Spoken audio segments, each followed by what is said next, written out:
जय श्री कृष्ण मित्रों, केम छो बधा? मजामा? आशा राखું છું કે આપ બધા સ્વસ્થ હશો, મજામાં હશો અને ખૂબ સારી મજાની તૈયારી કરી રહ્યા હશો। મિત્રો, આજે આપણે ચેપ્ટર નંબર 5 11મા ધોરણનું જેનું નામ છે સ્ટેટ્સ ઓફ મેટર, દ્રવ્યની અવસ્થાઓ, આજે આપણે એનું એક રિવિઝન કરવા માટે જઈ રહ્યા છીએ।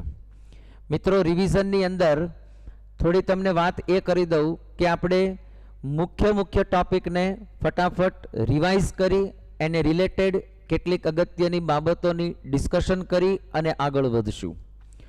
સો આપણે આજે રિવિઝન જે ચાલુ કરીએ છીએ એમાં સૌથી પહેલી સ્ટાર્ટિંગ આપણે કરીએ છીએ દ્રવ્ય એટલે શું અને દ્રવ્યના પ્રકાર શું છે। ચેપ્ટર નંબર 1 ની અંદર આપણે ઓલરેડી શીખી ગયા છીએ કે જે જગ્યા રોકે છે, જેને જે વજન ધરાવે છે, જેને દળ હોય છે, એને દ્રવ્ય કહેવાય।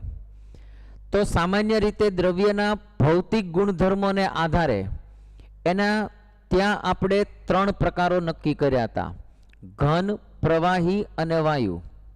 એના ગુણધર્મોની ડિસ્કશન કરી ગયા છીએ। મિત્રો, એ ઉપરાંત દ્રવ્યના બીજા 2 પ્રકાર પણ નક્કી કરી શકાય। એક ચોથો છે એ પ્લાઝમા અને 5મો પ્રકાર છે જેને આપણે અતિશય ઠંડો ઘન પદાર્થ અથવા તો EBC એટલે કે આઇન્સ્ટાઇન બોઝ કન્ડેન્સન તરીકે ઓળખીએ છીએ। સામાન્ય રીતે મિત્રો, જે પ્લાઝમા અવસ્થા છે એમાં કોઈ પણ વાયુ અવસ્થામાં કોઈ પદાર્થ હોય એને ખૂબ ગરમ કરવામાં આવે તો એ દરમિયાન ઇલેક્ટ્રોન અને ઘન આયનનું જે એક મિશ્રણ થાય છે જેને આપણે પ્લાઝમા અવસ્થા કહીએ। સામાન્ય રીતે અવકાશની અંદર જે સૂર્ય છે અથવા તો તારાઓ છે ત્યાં આ અવસ્થાઓ છે એ જોવા મળતી હોય છે। એ ઉપરાંત જેને આપણે EBC અથવા તો અતિશય ઠંડો ઘન પદાર્થ કહીએ છીએ એ પણ સ્વતંત્ર પરમાણુ તરીકે એની ઓળખ ધરાવે છે। જ્યારે તમે એને અતિશય ઠંડો બનાવો છો અને જ્યારે અતિશય ઠંડો ઘન પદાર્થ બને છે એને આપણે EBC અથવા તો સામાન્ય રીતે અતિશય ઠંડો ઘન પદાર્થ કહીએ છીએ।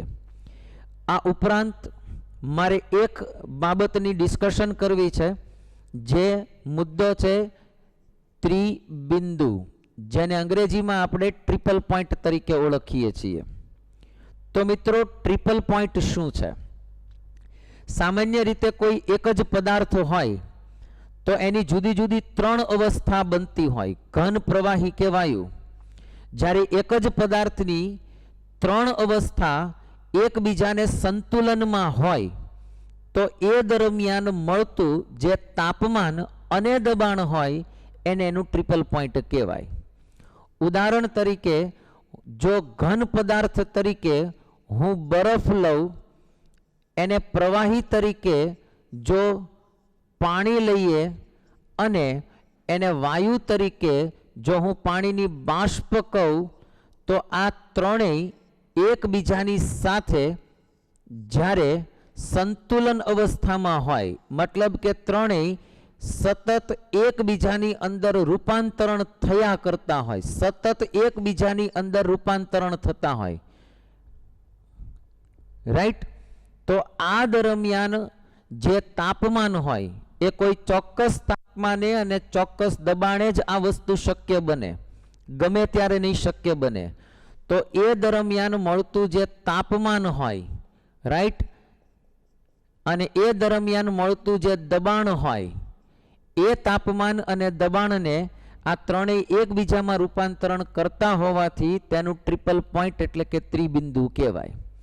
તો સામાન્ય રીતે પાણી અથવા તો બરફ અથવા તો પાણીની બાષ્પ એકબીજામાં સતત સંતુલન અવસ્થામાં હોય એ દરમિયાન જે તાપમાન મળતું હોય એ મિત્રો 0.098 સેન્ટીગ્રેડ, ઘણી વખત કોઈ રેફરન્સ બુકો એને 0.01 સેન્ટીગ્રેડ પણ લે છે, લગભગ એક સરખા જેવું છે માટે, રાઈટ? અને એનું જે દબાણ હોય છે એ 4.58 mm મિલીમીટરમાં હોય છે, mmHgમાં જનરલી હોય છે। તો આ તાપમાન અને આ દબાણને પાણીનું ટ્રિપલ પોઈન્ટ અથવા તો ત્રિબિંદુ છે એવું કહી શકીએ। તો સામાન્ય રીતે આ તો મેં એક્ઝામ્પલ આપ્યું, એવા કોઈ પણ પદાર્થ જ્યારે 3 અવસ્થામાં સંતુલિત અવસ્થામાં મળતા હોય એ દરમિયાન એના તાપમાન અને દબાણ નિશ્ચિત હશે. આમ દરેક પદાર્થના ટ્રિપલ પોઈન્ટ છે એ નિશ્ચિત હોય તો એને એનું ટ્રિપલ પોઈન્ટ છે એ કહી શકાય. રાઈટ. આ મેટર પણ તમને ટેક્સ્ટ બુકની અંદર આપી નથી, વધારાની મેટર છે. સો આ પણ તમે એને તૈયાર કરી શકશો. હવે નેક્સ્ટ મુદ્દાની અંદર આપણે જવું છે. તો સામાન્ય રીતે આપણે જે ડિસ્કશન કરવા જઈ રહ્યા છીએ એ છે વાન ડર વાલ્સ બળ.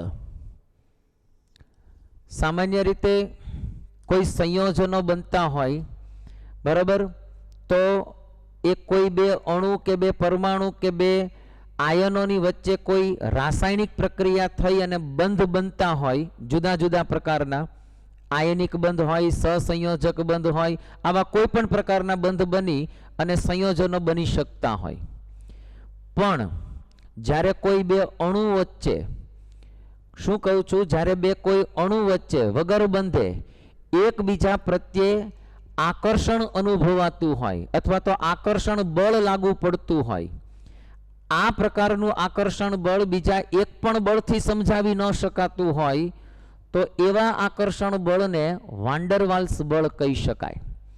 મિત્રો, સામાન્ય રીતે માની લો કે આ કોઈ અણુ છે, આ કોઈ બીજો અણુ છે, આની વચ્ચે કોઈ બંધ નથી મિત્રો, પણ આ બે અણુઓ એકબીજા પ્રત્યે કોઈ પ્રકારના આકર્ષણ બળથી જોડાયેલા હશે તો આવા પ્રકારના આકર્ષણ બળને, બંધને નહીં, આકર્ષણ બળને વાન ડર વાલ્સ પ્રકારનું આકર્ષણ બળ કહી શકાય. આ બળ છે એ બહુ ટૂંકા ગાળા માટે લાગતું હોય છે. કેટલા ગાળા માટે લાગી શકે તો સામાન્ય રીતે 4.5 એમસ્ટ્રોંગથી લઈ અને 5 એમસ્ટ્રોંગ સુધી આ બળ છે એ અનુભવાતું હોય.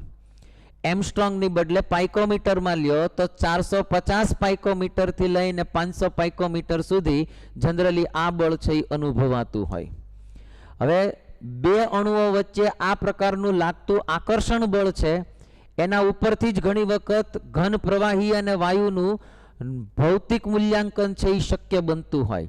તો સામાન્ય રીતે વાન ડર વાલ્સ પ્રકારનું આકર્ષણ બળ મિત્રો જેટલું વધારે હશે એટલું એ પદાર્થનું ગલન બિંદુ ને ઉત્કલન બિંદુ પણ વધારે હોય. મિત્રો, કોઈ પણ અણુ વચ્ચે વાન ડર વાલ્સ આકર્ષણ બળ અનુભવાતું હોય તો એને અસર કરતા હોય, બરોબર, એને અસર કરતા હોય એવા કેટલાક પરિબળો પણ ભાગ ભજવતા હોય. મતલબ કે બે અણુઓની વચ્ચે વધારે આકર્ષણ બળ હશે કે ઓછું આકર્ષણ બળ હશે, વધારે કે ઓછાની બદલે વાન ડર વાલ્સ બળ હશે કે નહીં હોય, આ બધાનો આધાર છે એ આ પરિબળો ઉપર હોય.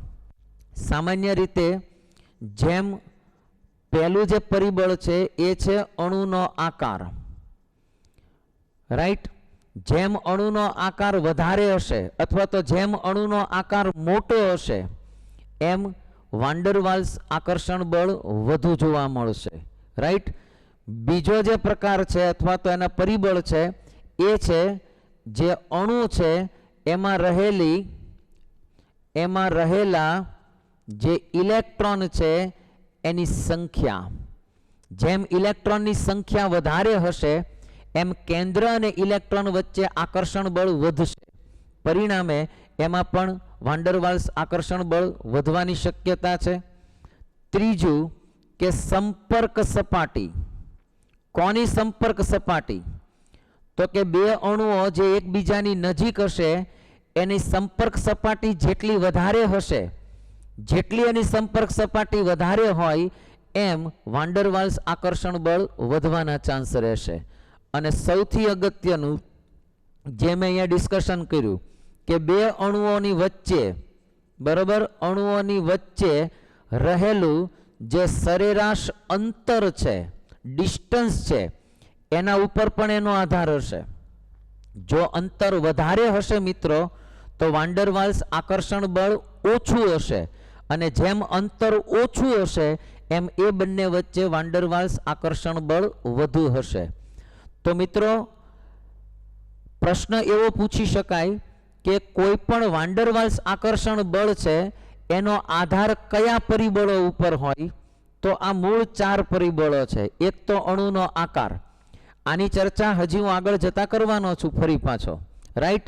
અણુઓમાં રહેલા ઇલેક્ટ્રોનની સંખ્યા, એ ઉપરાંત સંપર્ક સપાટી, જેમ સંપર્ક સપાટી વધારે હશે, જેમ અંતર ઓછું હશે, એમ વાન્ડરવાલ્સ આકર્ષણ બળ છે એ વધુ જોવા મળશે. સો મિત્રો, કોઈ પણ અણુઓની વચ્ચે વાન્ડરવાલ્સ આકર્ષણ બળ હશે કે નહીં હોય, અથવા તો વધુ હશે કે ઓછું હશે, એનો આધાર આ 4 પરિબળો ઉપર હોય, રાઈટ. હવે જે આપણે ડિસ્કશન કરીએ એ વાન્ડરવાલ્સ પ્રકારના બળો છે એ કેટલા પ્રકારના હોય અને એ કઈ રીતે અનુભવાતા હોય વાન્ડરવાલ્સ આકર્ષણ બળ, એની આપણે ચર્ચા કરીએ છીએ. તો હવે જે આપણે ડિસ્કશન કરીએ છીએ એ વાન્ડરવાલ્સ પ્રકારના બળો, જુદા જુદા પ્રકારના વાન્ડરવાલ્સ બળો છે એની આપણે ચર્ચા કરીએ. મિત્રો, જુદા જુદા 3 પ્રકારના વાન્ડરવાલ્સ બળો છે એ જોવા મળતા હોય, જેમાંનું સૌથી પહેલું છે એ છે વિસર્જન, અથવા તો જેને આપણે લંડન બળ તરીકે પણ ઓળખીએ છીએ. વિસર્જન પ્રકારનું જો આકર્ષણ વાન્ડરવાલ્સ બળ હોય તો તેને લંડન બળ પણ ઓળખી શકાય છે. મિત્રો, આ જે બળ હોય છે લંડન બળ જેને કહીએ છીએ, એ કઈ રીતે લાગુ પડતું હોય એની આપણે ડિસ્કશન કરીએ. તો સૌથી પહેલી વાત એ છે કે સામાન્ય રીતે આ પ્રકારનું લંડન બળ અથવા તો વાન્ડરવાલ્સ બળ છે એ અધ્રુવીય પ્રકારના જે અણુઓ હશે એની વચ્ચે લાગતું હશે. દાખલા તરીકે H2 છે, Cl2 છે, Br2 છે, O2 છે, રાઈટ, CCl4 છે, CH4 છે, P4 છે. આવા પ્રકારના અણુઓની વચ્ચે સામાન્ય રીતે આ બધા અધ્રુવીય અણુઓ છે, એટલે આ અણુઓની વચ્ચે લંડન બળ છે એ વર્તતું હોય. ધારો કે મેં કોઈ એક પાત્ર લીધું છે અને આ પાત્રની અંદર માત્ર ને માત્ર H2 પ્રકારનો જ વાયુ છે, તો આ પાત્રની અંદર બધા જ અણુઓ છે એ H2 ના જ હશે. તો અંદર રહેલા બધા H2 ના અણુઓની વચ્ચે કેવા પ્રકારનું બળ લાગતું હશે, તો કે અધ્રુવીય પ્રકારના અણુ હોવાથી એની અંદર લંડન બળ અથવા તો વિસર્જન પ્રકારનું બળ છે અનુભવાતું હોય. આ હંમેશા આકર્ષણ બળ જ અનુભવતું હોય, રાઈટ. અને જો આ બળની તમે કાર્ય ઉર્જા ગણો, એની પારસ્પરિક કાર્ય ઉર્જા ગણો, તો બે અણુઓના અંતર જે હોય એના 6 ઘાતના વ્યસ્ત પ્રમાણમાં હોય. મતલબ તમે જો એની કાર્ય ઉર્જા ગણો છો તો એ કેટલી હશે, તો કે બે અણુઓના અંતરના 6 ઘાતના વ્યસ્ત પ્રમાણમાં હોય. તો આ R છે ને એ બે અણુઓની વચ્ચેનું અંતર બતાડે છે, અણુ વચ્ચેનું અંતર છે એ દર્શાવે છે. આટલી એના પ્રકારની અંતર હોય ત્યારે ઉર્જા લાગુ પડતી હોય. અને આ પ્રકારનું બળ જનરલી આગળ કીધું એ પ્રમાણે 4.5 થી લઈને 5 એંગસ્ટ્રોમ સુધી વર્તાતું હોય છે. આકર્ષણ પ્રકારનું જ હોય. જેમ અણુનો આકાર વધારે હશે, મોટો હશે, જેમ અણુ વધારે ધ્રુવીય બનશે, એમ આની વચ્ચે આકર્ષણ બળ વધતું હોય. હવે પ્રશ્ન થાય કે સાહેબ તમે હમણાં તો એમ કીધું કે અધ્રુવીય અણુ વચ્ચે હોય, તમે એમ કીધું જેમ ધ્રુવીયતા વધશે એમ એના ઉપર એનો આધાર હોય. તો એ જ સમજાવું છું. આ બળ ખરેખર કઈ રીતે વર્તતું હોય. સાહેબ અધ્રુવીય અણુ હશે તો આકર્ષણ બળ કઈ રીતે વર્તે, તો સામાન્ય રીતે સમજીએ તો આ 2 પ્રકારના અધ્રુવીય અણુઓ છે, રાઈટ. આ 2 અધ્રુવીય અણુ આપ્યા છે. હવે આ 2 અધ્રુવીય અણુઓ છે એમાં ઇલેક્ટ્રોનની વહેંચણી સંમિત હશે, એટલે ઇલેક્ટ્રોન દરેક જગ્યાએ એક સરખી રીતે કંઈક વહેંચાયેલા હશે. પણ આ 2 માંથી કોઈ પણ એક અણુ વચ્ચે થોડું ઘણું વિક્ષેપન થાય, થોડું ઘણું ડિસ્ટર્બન્સ થાય, તો આના વિદ્યુતના વાદળની ઘનતામાં થોડો ઘણો ફેરફાર થાય અને એની વિદ્યુતની ઘનતા કોઈ એક તરફ છે એ ખસી જાય. દાખલા તરીકે આ વિદ્યુત ઘનતા એક સમાન રીતે વહેંચાયેલી છે, એમાં થોડું ઘણું ડિસ્ટર્બ થયું અને માની લ્યો કે જે ઇલેક્ટ્રોનની ઘનતા છે એ એક બાજુ વધી ગઈ, આ બાજુ ઇલેક્ટ્રોનની ઘનતા વધી ગઈ, તો આ કેન્દ્ર થઈ ગયું અને એક બાજુ ઇલેક્ટ્રોન છે શિફ્ટ થઈ ગયા. તો આ જે અણુ હતો જ્યાં આગળ ઇલેક્ટ્રોન સમાન રીતે વહેંચાયેલા હતા ત્યાં પણ થોડું વિક્ષેપણ થશે. પરિણામે આનું કેન્દ્ર જે છે એ આના તરફ આકર્ષિત થશે, એટલે આનો શેપ છે એ પણ થોડો ઘણો બદલાશે. એટલે આના ઇલેક્ટ્રોન છે એ પણ થોડો ઘણો શિફ્ટ થઈ અને એક બાજુ વિદ્યુત વાદળ ખસશે અને આનું કેન્દ્ર જે છે એ ઇલેક્ટ્રોનની તરફ આકર્ષણ અનુભવશે. સો આની વચ્ચે જે લાગતું એક પ્રકારનું આકર્ષણ બળ હોય, જે અધ્રુવીય અણુઓ હતા અને પછી ધ્રુવીય બનવા તરફ ગયા, તો આ પ્રકારના બળને કેવું બળ કહેવાય છે? લંડન બળ. શરૂઆતમાં તો એ અધ્રુવીય જ હતા, પણ વિક્ષેપણ થવાના કારણે ધ્રુવીયતા તરફ ખસે છે. પરિણામે આ પ્રકારના અણુઓની વચ્ચે ધ્રુવીયતા ઉત્પન્ન થાય. માટે જ કીધું કે જેમ ધ્રુવીયતા વધશે એમ એનું લંડન બળનું પ્રમાણ પણ કેવું થશે? વધશે. એટલા માટે મેં વિધાન કીધું છે. તો મિત્રો, સામાન્ય રીતે લંડન બળ બરોબર ધ્યાન રાખજો કે આ લંડન બળ કઈ રીતે વર્તે છે. આ એની મૂળ સમજૂતી થઈ. આ જ રીતે જો આપણે સમજીએ તો દ્વિધ્રુવીય પ્રકારનું બળ. પહેલું બળ કયું કીધું? લંડન બળ. હવે જે આપણે જોવા જઈ રહ્યા છીએ એ બળ કયું છે? દ્વિધ્રુવીય પ્રકારનું બળ છે. બરાબર? તો અહીંયા જે બીજો નંબર છે એ આપણે કહીએ છીએ દ્વિધ્રુવીય, રાઈટ, અને દ્વિધ્રુવીય પ્રકારનું આકર્ષણ બળ. મિત્રો, ઘણી વખત આને કિમોસ અસર પણ કહે છે. શું કહેવાય છે આને? કિમોસ અસર. આ પ્રકારનું બળ ક્યાં લાગુ પડતું હોય છે? મિત્રો, આ પ્રકારનું જે બળ છે એ સામાન્ય રીતે બે ધ્રુવીય અણુઓ હશે ને એના વચ્ચે લાગુ પડે.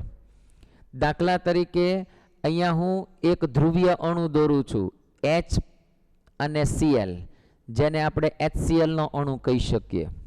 મિત્રો, તમે વિદ્યુત ઋણતા વિશે જાણો છો કે ક્લોરીનની વિદ્યુત ઋણતા છે એ લગભગ 3.4 કે 3.5 ની નજીક છે, જ્યારે હાઇડ્રોજનની વિદ્યુત ઋણતા છે એ લગભગ 2.1 છે. બંનેની વચ્ચે જ્યારે વિદ્યુત ઋણતાનો તફાવત હોય ત્યારે અહીંયા જે ભાગીદારીથી ઇલેક્ટ્રોન વહેંચણી થઈ હશે તો બંનેના ભાગીદારી ઇલેક્ટ્રોન છે એ ક્લોરીન તરફ વધારે ખેંચાયેલા હશે, કારણ કે એની વિદ્યુત ઋણતા વધારે છે. પરિણામ સ્વરૂપે અહીંયા આંશિક ઋણ વીજભાર અને અહીંયા આંશિક ધન વીજભાર છે એ ઉત્પન્ન થતો હોય, જે એક પ્રકારના ધ્રુવ છે એનું સર્જન કરતા હોય. જો આવા બે અણુઓ એકબીજાની નજીક હોય, રાઈટ, તો વિચાર કરો કે આ આંશિક ધન વીજભાર આ આંશિક ઋણ વીજભાર અનુભવતો હોય, તો વિચાર કરો કે આની વચ્ચે પણ એક પ્રકારનું આકર્ષણ બળ છે એ ઇઝીલી અનુભવાતું હોય. જુઓ તો આ ધન વીજભાર અને ઋણ વીજભાર ની સામસામે એકબીજાની પ્રત્યે આકર્ષણ બળ અનુભવાશે, જે બળને આપણે દ્વિધ્રુવીય અણુ અથવા તો દ્વિધ્રુવીય જે આકર્ષણ બળ કહીએ છીએ એ કહી શકાય. દાખલા તરીકે તમે HCl જેવો દ્વિધ્રુવીય અણુ હોય, HF જેવો દ્વિધ્રુવીય અણુ હોય, કાર્બન મોનોક્સાઇડ જેવો દ્વિધ્રુવીય અણુ હોય, NO જેવો દ્વિધ્રુવીય અણુ હોય, આ જ રીતે NH3 જેવો કોઈ દ્વિધ્રુવીય અણુ હોય. આવા બધા અણુઓની વચ્ચે જે બળ અનુભવાતું હોય જેને આપણે દ્વિધ્રુવીય અથવા તો કિમોસ અસર પણ કહેવાય. માની લ્યો કે આ કોઈ એક પાત્ર ભર્યું છે અને આ પાત્રની અંદર બધા જ HCl ના અણુઓ ભરેલા છે, તો પ્રશ્ન આપણો એવો હોઈ શકે કે આની વચ્ચે કેવા પ્રકારનું આકર્ષણ બળ અનુભવાતું હોય. તો જ્યાં દ્વિધ્રુવીયતા ઉત્પન્ન થતી હશે અણુઓમાં, ત્યાં આ પ્રકારનું બળ છે એ અનુભવાતું હોય. બરાબર? જે અણુઓના આંશિક છેડા છે એ ધ્રુવ તરીકે કામ કરતા હોય, બરાબર, તો એને દ્વિધ્રુવીય અણુ આપણે ઓળખીએ છીએ. મિત્રો, આ સિમ્પલ અને સરળ સમજૂતી થઈ. હવે આ જે પ્રકારનું બળ અનુભવાય છે એનું પ્રમાણ સૌથી વધારે હોય. મિત્રો, એવું કહી શકું કે આ બળની અંદર લંડન બળનો સમાવેશ થતો હોય. તો જ્યારે દ્વિધ્રુવીય અણુ અથવા તો દ્વિધ્રુવીય બળ કહેવામાં આવે ત્યારે ઓટોમેટિકલી એની અંદર લંડન બળ પણ સમાવિષ્ટ હોય, બરાબર. બીજું કે આની જે પારસ્પરિક ક્રિયા ઉર્જા હોય એ કેટલી હોય, તો આની જે પારસ્પરિક ક્રિયા ઉર્જા છે, બરાબર, એ કેટલી હશે, તો કે 1/r3 ઘાતના વ્યસ્ત પ્રમાણમાં હોય. ઓલામાં 6 ઘાત હતી, આમાં કેટલી છે, 3 ઘાત. પણ આ સામાન્ય અણુઓની અંદર હશે. જો કોઈ અણુઓ છે એ ઘૂમતા હશે, બરાબર, ખાસ કરીને ઘૂમતા અણુઓ વાયુમાં હોય, બરાબર, કેમ કે એની વચ્ચે અંતર હશે. તો જે ઘૂમતા અણુઓ હશે તો એની કાર્ય ઉર્જા છે એ કંઈક આવી હશે, 1/r6 ઘાત જેટલું હોય. જો અણુ ઘૂમતા હશે તો આ કાર્ય ઉર્જા હશે, નહીતર સામાન્ય રીતે એની કાર્ય ઉર્જા છે એ કેટલી હશે, આટલી હશે. જે આર ઈ શું બતાડે છે, એના વચ્ચેનું અંતર બતાડે છે, રાઈટ. તો દ્વિધ્રુવીય અણુની અંદર આકર્ષણ બળ, લંડન બળ પણ અંદર સમાવિષ્ટ હશે, એવું સમજીને આપણે ચાલવું પડશે. હવે જે ત્રીજા પ્રકારનું બળ છે જેને આપણે કહેશું દ્વિધ્રુવીય પ્રેરિત દ્વિધ્રુવીય બળ. દ્વિધ્રુવીય પ્રેરિત દ્વિધ્રુવીય બળ, બરાબર, દ્વિધ્રુવીય બળ. આ બળ કઈ રીતે કામ કરતું હોય, તો જો લંડન બળમાં શું કર્યું હતું, બે અધ્રુવીય અણુ હતા. દ્વિધ્રુવીયમાં બે અણુ ધ્રુવીય હતા. પણ જો એક ધ્રુવીય અણુ હોય અને એક અધ્રુવીય અણુ હોય, આ અધ્રુવીય અણુ છે પહેલો અને આ ધ્રુવીય અણુ છે, તો આમાં આંશિક ધનભાર અને ઋણભાર હશે. અને આ તો કેવો છે, ધ્રુવીય અણુ છે, એટલે ઇલેક્ટ્રોન બધા વહેંચાયેલા હશે. તો મિત્રો જ્યારે એક ધ્રુવીય હોય ને એક અધ્રુવીય અણુ હોય તો આ બંને વચ્ચે જે આકર્ષણ બળ અનુભવાતું હોય એને દ્વિધ્રુવીય પ્રેરિત દ્વિધ્રુવીય આકર્ષણ બળ કહેવાય. શું કામ, કેમ કે આની ધ્રુવીયતાના કારણે આ અણુ છે એની અંદર પણ વિસર્જન થશે અથવા તો વિક્ષેપન થશે અને આનો શેપ છે એ પણ થોડો ચેન્જ થશે, રાઈટ. તો આની અંદર તમે જુઓ તો ઇલેક્ટ્રોન એક બાજુ ખસી જશે, કેમ કે આમાં ધન વીજભાર છે એટલે ઇલેક્ટ્રોનને પોતાના તરફ આકર્ષિત કરશે. તો આ ધનભાર હશે, બરાબર, અને આ ઋણભાર હશે એટલે ઇલેક્ટ્રોન એક બાજુ ખેંચાઈ જશે, એક બાજુ આકર્ષિત થશે, આ કેન્દ્ર હશે. તો આવા પ્રકારના અણુઓની વચ્ચે જ્યારે આકર્ષણ બળ અનુભવાતું હોય તો એને દ્વિધ્રુવીય પ્રેરિત દ્વિધ્રુવીય પ્રકારનું આકર્ષણ બળ છે એ કહી શકાય, રાઈટ. સામાન્ય રીતે જેમ આનું કદ વધારે હશે, અધ્રુવીય અણુનું કદ જેમ વધારે હશે એમ આ ધ્રુવીય અણુ છે એને વધારે ધ્રુવીભૂત કરી શકશે, સરળતાથી ધ્રુવીભૂત કરી શકશે અને પોતાના ઇલેક્ટ્રોન એના તરફ આકર્ષણ કરી શકશે. આ અણુઓની વચ્ચે પણ જે પારસ્પરિક ક્રિયા ઉર્જા છે એ પણ 1/r6 ઘાતના પ્રમાણમાં હોય છે, રાઈટ. તો આ પણ 1/r6 ઘાતના પ્રમાણમાં તમને એની કાર્ય ઉર્જા જોવા મળશે, લંડન બળ જેટલી જ હોય છે. તો મિત્રો આ પ્રકારના બળને દ્વિધ્રુવીય પ્રેરિત દ્વિધ્રુવીય બળ કહી શકાય. ધારો કે કોઈ એક પાત્ર ભરેલું છે, આ પાત્રની અંદર આર્ગોન વાયુ અને HCl વાયુ બે ભરેલા છે. તો મિત્રો વિચાર કરો કે આર્ગોન જે છે એ એક જ સરખા પ્રકારના પરમાણુથી બનેલો છે, મતલબ આ કેવો હશે, અધ્રુવીય હશે. અને HCl છે એ આપણને ખબર છે કે એ ધ્રુવીય છે. તો એક અધ્રુવીય અને એક ધ્રુવીય અણુ હોય તો એના વચ્ચે જે લાગતું આકર્ષણ બળ હશે એ કયું હશે, દ્વિધ્રુવીય પ્રેરિત દ્વિધ્રુવીય છે એ બળ ઉત્પન્ન થતું હોય. તો લંડન બળ ક્યારે લાગુ પડે, ધ્રુવીય ધ્રુવીય ક્યારે લાગુ પડે અને દ્વિધ્રુવીય પ્રેરિત દ્વિધ્રુવીય છે એ ક્યારે લાગુ પડે, એ સૌથી અગત્યની મેટર છે.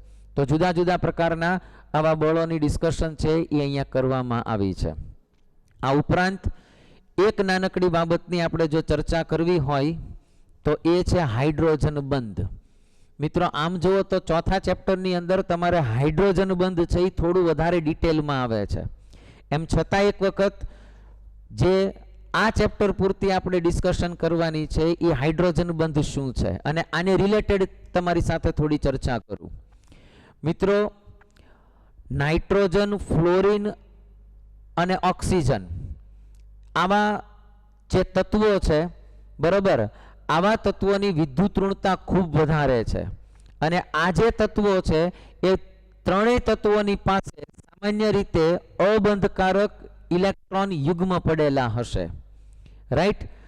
તો એવા તત્વો કે જેની પાસે ઇલેક્ટ્રોન યુગ્મ હોય અને જેની વિદ્યુત ઋણતા ખૂબ વધારે હોય, એવા તત્વોના જે ઇલેક્ટ્રોન અબંધકારક ઇલેક્ટ્રોન યુગ્મ છે એ હાઇડ્રોજનની સાથે એક પ્રકારનું આંશિક આકર્ષણ બળ ઉત્પન્ન કરતા હોય, એવા આકર્ષણ બળને હાઇડ્રોજન બંધ છે એ કહી શકાય. ક્યારેક ક્લોરીન જેવા અણુની અંદર પણ આ પ્રકારનું હાઇડ્રોજન બંધ છે એ અનુભવાતું હોય. દાખલા તરીકે જો હું H2O ની વાત કરું મિત્રો, તો હાઇડ્રોજન બંધ બનવા માટેની શરત કઈ? તો એની અંદર એક એવું તત્વ હોવું જોઈએ કે જેની વિદ્યુત ઋણતા વધારે હોય. બીજી શરત એ છે કે એની પાસે એટલીસ્ટ એક અબંધકારક ઇલેક્ટ્રોન યુગ્મ હોવું જોઈએ. અને ત્રીજી શરત એ છે કે આની સાથે કોઈ હાઇડ્રોજન છે એ પણ જોડાયેલો હોવો જોઈએ, તો જ હાઇડ્રોજન બંધ છે એ શક્ય બને. દાખલા તરીકે ઓક્સિજન પાસે અબંધકારક ઇલેક્ટ્રોન યુગ્મ પડ્યા છે અને આ હાઇડ્રોજન એની સાથે જોડાયેલું છે. તો મિત્રો અહીંયા જો હું ઓક્સિજન અને હાઇડ્રોજનની ચર્ચા કરું તો આ હાઇડ્રોજન છે એ ઓક્સિજનના અબંધકારક ઇલેક્ટ્રોન યુગ્મ સાથે એક પ્રકારનું આકર્ષણ બળથી જોડાયેલા હશે. મિત્રો બંધ નથી, આ હાઇડ્રોજન બંધ બોલીએ છીએ પણ exactly it is not a bond. So it is a force of attraction, એ આકર્ષણની માત્રા છે.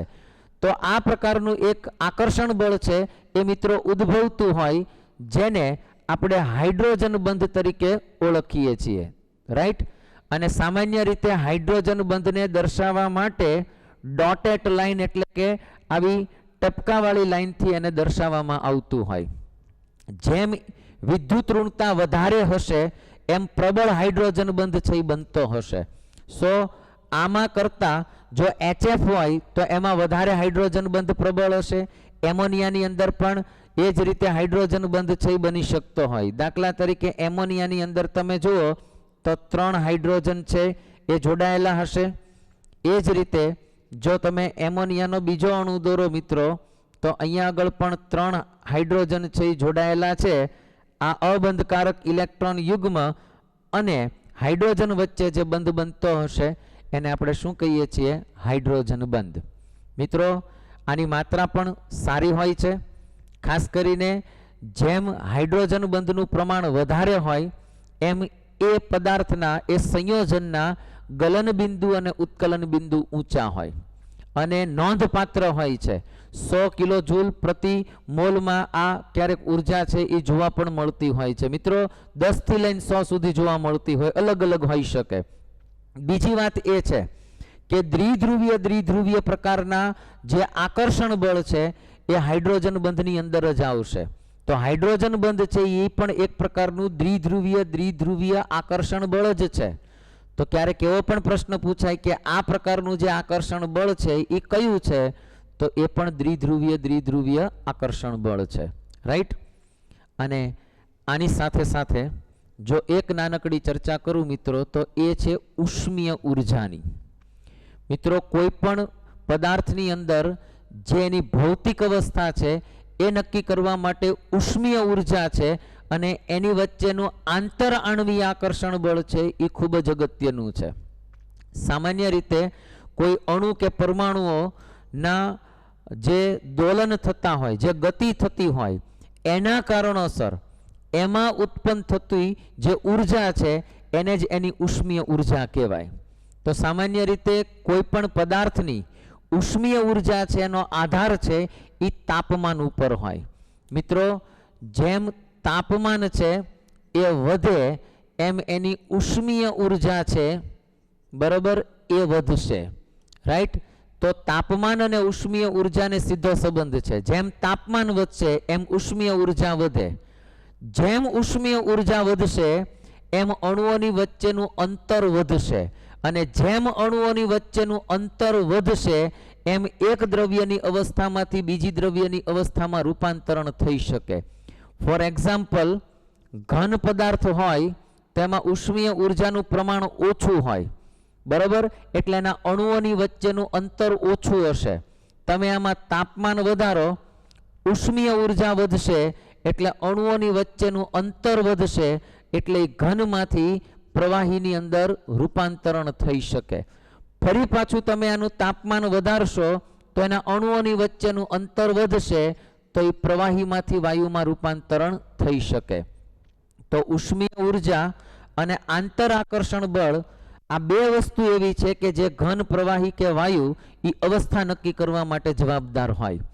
જેમ આંતરાણવીય બળ વધુ હોય એમ એ ઘન પદાર્થ તરફ હોય, એનાથી ઓછું હોય તો એ પ્રવાહી તરફ, અને વાયુની અંદર આંતર આણવીય આકર્ષણ બળ સૌથી ઓછું હોય અને ઉષ્મીય ઉર્જા સૌથી વધુ હોય. જ્યારે ઘનની અંદર ઉષ્મીય ઉર્જા કેવી હશે? વાયુની સાપેક્ષમાં સૌથી ઓછી હશે. તો તાપમાન, ઉષ્મીય ઉર્જા અને આંતરાણવીય આકર્ષણ બળ જે દ્રવ્યની અવસ્થા છે એ સામાન્ય રીતે નક્કી કરતું હોય. તો આ પણ એક અગત્યનું તમારી પાસે ફેક્ટર થયું, રાઈટ? તો મિત્રો થોડી આપણે એડિશનલ ડિસ્કશન કરીએ. આપણે ઉષ્મીય ઉર્જા અને હાઇડ્રોજન બંધની ચર્ચા કરી. ફરી પાછી એક નાનકડી ચર્ચા હું તમારી સાથે કરું છું. એ અણુના આકાર ઉપર હોય.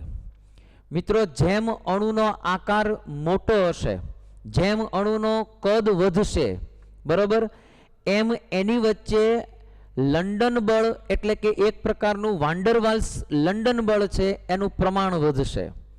અને જેમ લંડન બળ વધે કોઈ અણુઓ વચ્ચે, એમ એના ઉત્કલન બિંદુ અને ગલન બિંદુ છે એ ઊંચા હોય. ફોર એક્ઝામ્પલ, એક જ સમૂહના હું હાઇડ્રાઇડની જો ચર્ચા કરું તો CH4 કાર્બનના સમૂહની જ ચર્ચા કરું, એની નીચે આવેલું સિલિકોનનો હાઇડ્રાઇડ અને એની નીચે લઉં તો ગેલિયમનો હાઇડ્રાઇડ છે, રાઈટ? આ એક પ્રકારના હાઇડ્રાઇડ છે. હવે જરા વિચારો કે આ એક જ સમૂહમાં આવેલા તત્વો છે અને એની સાથે હાઇડ્રોજન જોડાયેલો છે, પણ તમે આ ત્રણેયના અણુનો આકાર જોશો તો મિત્રો જેમ સમૂહમાં ઉપરથી નીચે આવો એમ કદ વધશે. તો ડેફિનેટલી કે આ ગેલિયમનો જે હાઇડ્રાઇડ છે એનું કદ આ બેયની સાપેક્ષમાં વધુ હશે, જેના પરિણામ સ્વરૂપે આનો આકાર મોટો હશે. પરિણામે આના અણુઓની વચ્ચે આકર્ષણ બળ જે છે, લંડન આકર્ષણ બળ છે, એ વધારે હશે અને પરિણામે આના ગલન બિંદુ અને આનું ઉત્કલન બિંદુ બેય ઊંચા હશે. જેમ આકારની ડિસ્કશન કરી એમ મિત્રો સંપર્ક સપાટી પણ ડિસ્કશન કરી શકીએ. જેમ અણુઓની સંપર્ક સપાટી વધારે હશે, આકાર મોટો હશે, એમ લંડન બળ વધશે, રાઈટ? તો મેં તમને જે CH4, SiH4 અને GeH4 કીધું એના ઉત્કલન બિંદુમાં તમે જુઓ તો CH4 નું 112, SiH4 નું 116 અને GeH4 નું 182 કેલ્વિન જેટલું તાપમાન હશે. એ જ રીતે જેની ભૌમિતિક આકાર છે મિત્રો, એના ઉપરથી પણ તમે ડિસાઇડ કરી શકશો. દાખલા તરીકે 2, 3, 4 અને 5, રાઈટ? જેને આપણે નોર્મલ પેન્ટેન કહીએ. કેવો પેન્ટેન કહીએ છીએ? Normal pentane. એન પેન્ટેન પણ કહેવાય. હવે અહીંયા દરેક જગ્યાએ હું હાઇડ્રોજન જોડી દઉં તો મને એક નોર્મલ પેન્ટેન મળશે. હવે તમે એનો આકાર જુઓ ને, એની સંપર્ક સપાટી જુઓ ને તો વધારે મળશે. જ્યારે તમે આઈસોની અંદર જાઓ, 1, 2, 3, 4, આ આઈસો પ્રકારનો થઈ ગયો. અને જો નિયોની ચર્ચા કરો તો 1, 2, 3 કાર્બન કાર્બન, આ નિયો થઈ ગયો. તો આ નોર્મલ પેન્ટેન છે, આઈસો પેન્ટેન છે અને આ નિયો પેન્ટેન છે. મિત્રો, આની સંપર્ક સપાટી અને આકાર મોટો હશે, એની સાપેક્ષમાં સંપર્ક સપાટી અને આકાર નાનો હશે, જ્યારે આની સંપર્ક સપાટી અને આકાર આ બંનેની સાપેક્ષમાં પણ ખૂબ નાનો હશે. તો મિત્રો, જે નોર્મલ પેન્ટેન છે એનું ગલન બિંદુ ને ઉત્કલન બિંદુ વધારે હશે. કોની સાપેક્ષમાં? આઈસો અને નિયોની સાપેક્ષમાં. તો આ પણ કંઈક કામ કરતું હશે. તો સંપર્ક સપાટી છે, અણુનો આકાર છે, જેમ વધારે હશે એમ લંડન બળની માત્રા વધશે, એમ એના ગલન બિંદુ અને એમ એના ઉત્કલન બિંદુ છે એનું પ્રમાણ તમને વધુ જોવા મળશે, રાઈટ? તો આટલી મેટર છે. થોડાક હું MCQની તમારી સાથે ડિસ્કશન કરું છું. પ્રશ્ન એક આપ્યો છે નીટનો કે દ્વિધ્રુવીય પ્રેરિત દ્વિધ્રુવીય આકર્ષણ બળ નીચેના પૈકી શેમાં જોવા મળતું હશે? દ્વિધ્રુવીય પ્રેરિત દ્વિધ્રુવીય યાદ રાખવાનું, એક ધ્રુવીય અણુ અને બીજો અધ્રુવીય અણુ. તો ચેક કરો HCl અને He ઈ કેવો હશે? HCl ધ્રુવીય અને He કેવો હશે? અધ્રુવીય. તો ત્યાં આગળ દ્વિધ્રુવીય પ્રેરિત દ્વિધ્રુવીય લાગુ પડતું હોય. SiF4 જુઓ ને તો એ અધ્રુવીય હશે, He અધ્રુવીય છે, બે પેલા ધ્રુવીય છે, H2 અને આલ્કોહોલ. એ જ રીતે Cl2 અને CCl4 બે અધ્રુવીય છે. તો મિત્રો એ છે એનો ઓપ્શન પડશે. પ્રશ્ન એક આપ્યો છે બોર્ડનો કે N2 ના અણુઓ ભરેલા પાત્રમાં કયા પ્રકારનું વાન્ડરવાલ્સ આકર્ષણ બળ લાગુ પડે? N2 એટલે અધ્રુવીય અણુ થયો, N2 અધ્રુવીય અણુ થયો એટલે મિત્રો એની અંદર ફક્ત ને ફક્ત લંડન બળ જ લાગુ પડતું હોય. આઈધર વિક્ષેપણ અથવા તો વિસર્જન બળ છે એ લાગુ પડતું હોય. કોઈ પણ એક નામ આપી શકશે. HF માં કયા પ્રકારનું આકર્ષણ બળ હોય? ડેફિનેટલી HF કેવો છે? તો કે ધ્રુવીય અણુ છે, તો એની અંદર ધ્રુવીય દ્વિધ્રુવીય બળ લાગુ પડતું હોય. હવે તમે જુઓ HF ની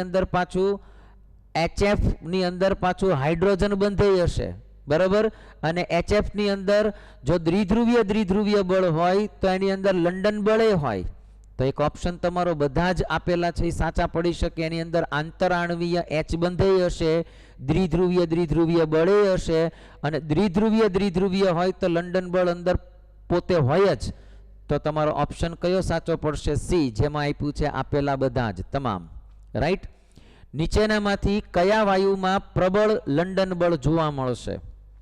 હવે જુઓ, હિલિયમ, આર્ગોન, ક્રિપ્ટોન અને ઝેનોન આ ચારે વાયુ આપેલા છે, પણ આ ચારે ચાર અણુઓ તમે જુઓ તો કેવા છે? અધ્રુવીય છે. તો જો મિત્રો બધા જ અધ્રુવીય અણુઓ હોય તો એમાં લંડન બળ વધારે શેમાં જોવા મળે? તો કે જેમ એનો આકાર મોટો હોય, જેમ એનું કદ મોટું હોય, જેમ સંપર્ક સપાટી વધારે હશે ત્યાં લંડન બળ વધારે હશે. તો મિત્રો હિલિયમ કરતા તમે જુઓ તો હિલિયમ, ક્રિપ્ટોન, આર્ગોન અને ઝેનોન, તો સૌથી વધારે ઝેનોનનું કદ છે એ સૌથી મોટું હશે. તો એમાં તમને વધારે લંડન બળ છે એ જોવા મળશે. રાઈટ. સો આટલી મેઇન મેટર છે એ બધા જ પ્રકારના આકર્ષણ બળોની મેં ડિસ્કશન કરી. હવે મારે જે એક નાનકડી ચર્ચા કરવી છે એ બધા જ પ્રકારના જે વાયુઓની અંદર લાગુ પડતા નિયમો છે એની ચર્ચા કરીએ છીએ. પણ એ ચર્ચા કરતા પહેલા એક માહિતી ખાલી આપી દઉં કે આવર્ત કોષ્ટકની અંદર કુલ કુદરતી રીતે 11 પ્રકારના વાયુઓ છે એ તમને જોવા મળે. આવર્ત કોષ્ટકની ડિસ્કશન કરું છું.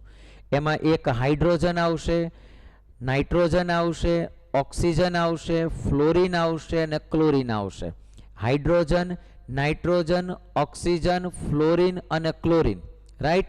એ ઉપરાંત 18મા સમૂહના જેટલા તત્વો છે એ બધા વાયુ છે. એટલે helium, neon, argon, krypton, xenon અને રેડોન આ બધા જ પ્રકારના વાયુઓ છે. એટલે આમ આવર્ત કોષ્ટકની અંદર કુદરતી રીતે વાયુ તરીકે તમને 11 છે એ જોવા મળશે. રાઈટ. હવે આ વાયુઓની અંદર કેવા નિયમો લાગુ પડે છે એની આપણે ડિસ્કશન કરીએ. તો સૌથી પહેલો જે નિયમ આપણે ભણવો છે એ છે બોયલનો નિયમ. રાઈટ. મિત્રો બોયલનો નિયમ શું કહે છે? તો બોયલનો નિયમ એવું કહે છે કે જો તાપમાન છે એને અચળ રાખવામાં આવે અને વાયુનો જે જથ્થો છે, બરાબર, એને જો તમે નિશ્ચિત રાખો તો આવા કેસની અંદર જે વાયુનું દબાણ છે અથવા તો વાયુનું કદ છે એ વાયુના દબાણના વ્યસ્ત પ્રમાણમાં હોય. નિયમ બરાબર સમજો. તાપમાન અચળ હોય અને વાયુનો જથ્થો નિશ્ચિત હોય તો આવા કેસની અંદર વાયુનું કદ જે છે એ દબાણના વ્યસ્ત પ્રમાણમાં હોય. મતલબ જેમ દબાણ વધારો એમ કદ ઘટે, જેમ દબાણ ઘટાડો એમ કદ વધે. રાઈટ. તો આપણે સૌ જાણીએ છીએ કે આને આપણે અચળ તરીકે મૂકીએ તો શું થાય? તો PV = K થાય. તો મિત્રો આપણી પાસે સૂત્ર બને P1 V1 = P2 V2. Either P1/P2 જો આને હું નીચે લઈ જાઉં તો શું થઈ જાય? V2/V1. બરાબર. આ બોયલનો નિયમ કહે છે. આ સિમ્પલી બોઇલનો નિયમ છે, તમારા માઇન્ડમાં ક્લિયર હોવો જોઈએ. હવે આને રિલેટેડ જ્યારે ચાર્ટ પૂછે બોઇલના નિયમને રિલેટેડ, તો એક વસ્તુનું તમારે ધ્યાન રાખવાનું.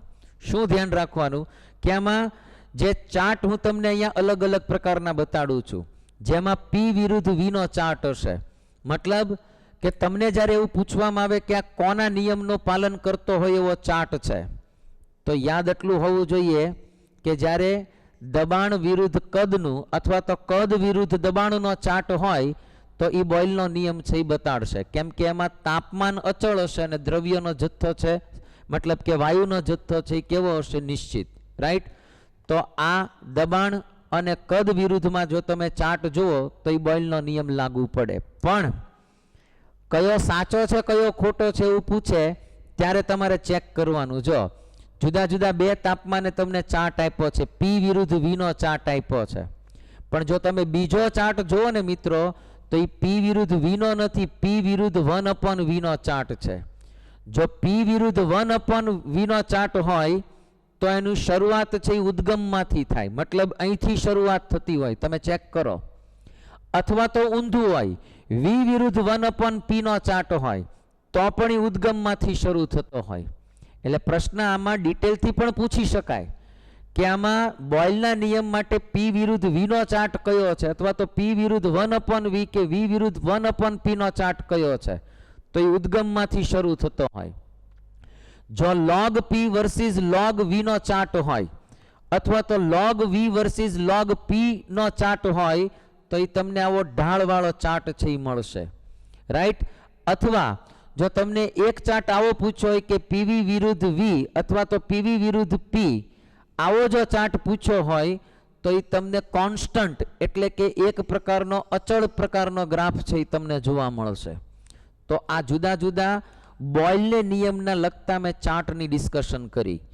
પી વિરુદ્ધ વી હોય તો કોમન ચાર્ટ મળશે તમને. જેમ દબાણ ઘટે એમ કદ વધે, બરાબર? આવો ચાર્ટ તમને જોવા મળશે.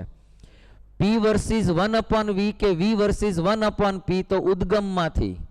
log p ને log v હોય તો આવો ઢાળ મળે.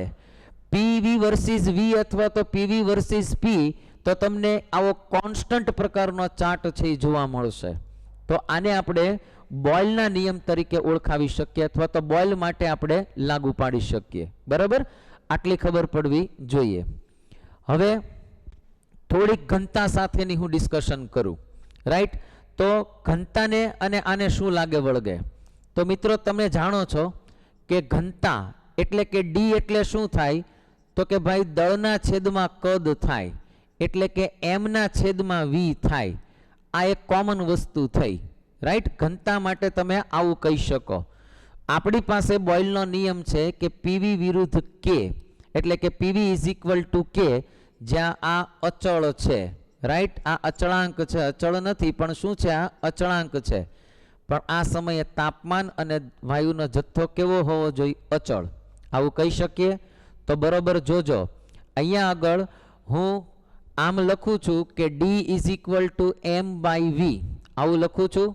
તો હું દાખલા તરીકે વી ને સૂત્રનો કરતા બનાવું તો હું m/d પણ લખી શકું.